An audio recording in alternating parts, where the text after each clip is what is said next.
Zdravje politikov.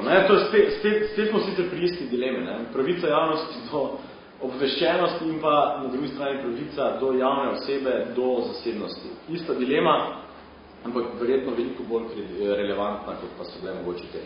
Torej, ali ima javnost pravico vedeti, kakšno je zdravstveno stanje slovenskih politikov? To dilemo je, recimo, Amerika razrešila. Bela hiša vsaki mesec znova objavi na spletni strani zdravstveni karton predsednika Busha zdaj, prej pa so, ne vem, Clinton. In recimo 2 leti nazaj je bilo objavljeno celo v enem primeru, da je George Bush ima ta dan koloskopijo in ne vem, kaj se torej izrazito podrobne informacije podajo javnosti vsaki trenutek o tem, kakšno je pač zdravstveno stanje njihovega predsednika. V Sloveniji se je do zdaj vztrajalo na stališču, da zdravstveno stanje politikov ostaja v sferi zasebnosti. Razen v primeru, ko lahko to zdravstveno stanje vpliva na upravljanje in izvrševanje njihovih funkcij. Javnost torej ni upravičena do poznavanja natančne diagnoze bolezni, ki jo, ne vem, preživlja neki politik, upravičena pa je do tega, da je ta politik bolan in da ta bolezen vpliva na to, kako oni upravljajo za državo, kako izvršujejo svoje javna pooblastila. Ne vem, kako vi vidite to, ne?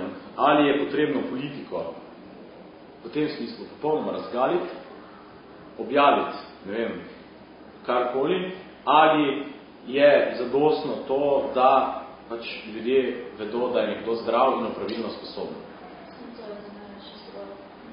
Dovolj. Torej, če bi za Janez Janša imel raka, je za tebe dovolj, da je bolan. Ne, te ne zanima, kaj ima. Diagnoza, recimo, še zdrave, ne? Več, kot pa to pa res ni potrebno, da veš, kdaj ima preiskavo, kakšni so izvidi, ne? To je brezpredmetno, mislim. Pa recimo, da bi imel eno od bolezen, ko bi pa lahko vplivala na njegovo sposobnost koncentracije in bi glede na to, da njegov urnik je recimo do minute destrukturiran dnevno, ker ima pač kot stvari, ne? Bi pa lahko recimo vplivalo na odločitve, kaj pa to recimo? Ali te ne bo nič odbrega? Spravi, lahko je predsednik, pa se mu pa že malo kisa in bo še kar naprej. Stanje bolan, pa diagnoza še zdrave, ne? Če je diagnoza, potem tudi povejo, kaj je sposobno, kaj ni sposobno, sam veš. Ker na drugi strani, ne, pa oprosti nekaj sem zadnji tedni pred smrtjo Janeza Drnovška, ne, bil je en grozljiva stvar se dogaja, ne. Ljudje so vedeli, da je Janez Drnovšek bolan, niso povedali, kaj se zdaj v tem trenutku pa z njim, on se je umaknil na zaplano, ni bilo nobenih informacij. In ko ni informacij, se odpre prostor za laži, špekulacije, ugibanja. In kaj se je zgodilo? Janeza Drnovška so en teden prej, da je dejansko umrl, že vsi pokopali. Ne?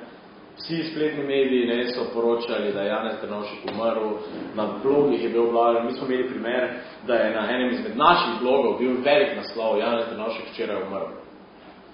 Torej, njegov urad, torej urad bivšega predsednika države, je po mojem mnenju bil dolžan v tisti situaciji z enim stavkom povedati, ne vem, zdravstveno stanje Janeza Drnovška je nespremenjeno.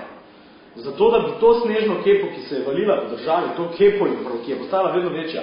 Recimo, jaz sem bil na dan desetine mailov, klicali so me vsi možni frendi, on je umrl v soboto, v torek, v ponedeljek, da naj potrdim to, kar oni slišijo v bifejo, da je Janez Drnovšek mrtev.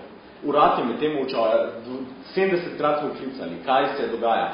Nas ne zanima, ali on umira, ali se mu je, ne vem, ali je rak v zadnjem stadiju, ampak dajte za božjo voljo ven en stavek, da je njegovo zdravstveno stanje karkoli stabilno, karkoli. Zato, da se zaustavi to špekuliranje, ne? Ker je bilo že dejansko tisti teden grozljivo. In potem se je dejansko tisto soboto, nažalost, to potem tudi zgodilo. Tako da v neki osnovi lahko tudi reči, da Janez Drnovšek je za 23. decembrom postal zasebnik. Ne? da on je sestopil s funkcijami, to ni res.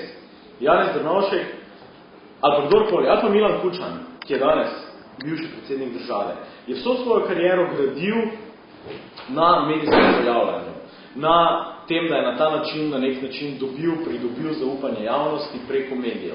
Torej, ta oseba ostane odgovorna tej isti javnosti in medijem za to, da deluje in jih obvešča o svojih zadevah še naprej. Ali ne? Ali nekdo, ki odide z politike, prestopi ta prak javnosti in zasebnosti in ostane enostavno zasebnik, ki nima več nobenih dolžnosti do te iste javnosti. Ali je recimo Janez Drnovšek ali pa Milan Kučan ima do ljudi, ki ga imajo, ki so mu 10 let zaupali, ki so ga 10 let volili, kakršnokoli odgovornost še?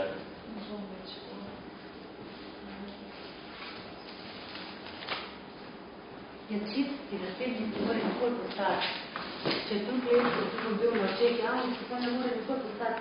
Jaz se recimo strinjam, da se dajo informacije, recimo, da se pove, kakšno je njegovo zdravstveno stanje. Ampak mislim pa, da ni treba poročati, ne vem, on zdaj umira v takih mukah, pa da se to, recimo, bolj čist gre v detalje, kaj se pa z njim dogaja. Vredo, recimo, v zadnji stadiji raka ali pa njegovo zdravstveno stanje se slabša, pa konec, ne pa zdaj, da se recimo, ne vem, kaj se jim posega, res v tist, kje umira, kako umira, kdo je v njem in tako naprej. To pa mislim, da javnost nima pravice, oziroma res ni treba, da to ve. Ma pa, kaj se jim glede na to, da je, ne vem, ne more se čisto maknati, če je to let bil na, ker še vedno bo nosil ime bivšega predsednika, ne? Vse, v bistvu so pač, to so vse skozi te dileme, ne, tega zdravstvenega stanja. Ne. Vse dilema je tudi bila, ko Janez Janša v Mariboru, ne vem, operiral si znamenito kilo, ne, ki so jo v sporočilo za javnost spremenili, da se mu operirali kito, ne, in s tem sprožili vse splošni javni smeh in karkoli. V bistvu, to je ena izmed tistih dilem, ne, ko sem novinar dejansko res vprašal, ne, tako sežejo meje. Ne. Ker recimo, jaz sem se tukaj res spraševal, ne, ko si bral tiste forume, tisti teden, ne, mislim, meni se je zdelo grozljivo, da v bistvu je javnost na podlagi nekih govoric, ki jih sodobne tehnologije, katerih širjenje sodobne tehnologije res omogočajo kako hitro. Ne. Daš na internet nekaj, to dobi neverjetni spin, pospešek, še pojavi na 4 forumih, pa na 3 blogih in to naenkrat cela Slovenija govori. Ne. In grozljivo mi je bilo, da v bistvu javnost na ta način v bistvu reagira, ne, da tisti teden to markovinarstvo, kaj se zdaj Drnovško, kaj mu naredili. Ne. In meni se je zdelo od novinarjev, da sem dolžen te javnosti reči, ljudje, nehajte, ne, prosim lepo, pustite ga na miru, človek je živ in ne morete živega človeka pokopavati. Ampak na drugi strani nismo v roki nobene informacije, da lahko to javnosti predočim. Ne. Ničesar nismo v roki. Njegovi svetovalci, njegovi bivši najtesnejši sodelavci so dejali, da se Janez Drnovšek že pred 3 leti odločil, da lahko o svojem zdravstvenem stanju govori samo sam. Čeprav moram priznati, bivši predsednik, pokojni predsednik, je glede tega, kako daleč je v bistvu pustil javnost, pustil novinarja, v svojo zasebnost v bistvu šel izjemno daleč. On je v bistvu leta 2005 intervju za Hrvaški nacional povedal o svoji bolezni popolnoma vse. On je takrat razkril ves potek zdravljenja, zdravstvene preglede, kdaj se je odrekel uradni medicini, kdaj se je zatekal alternativni medicini, vse. Torej, z tega stališča je v bistvu na nek način postavil nek način drugačne standarde. Ne? In je popolnoma odprto, brez da bi to bil neki tabu govoril o tem. Zdaj pa je dejansko najbrž to naredil tudi zato, ker ga je del javnosti že proglasil za opravilno nesposobnega.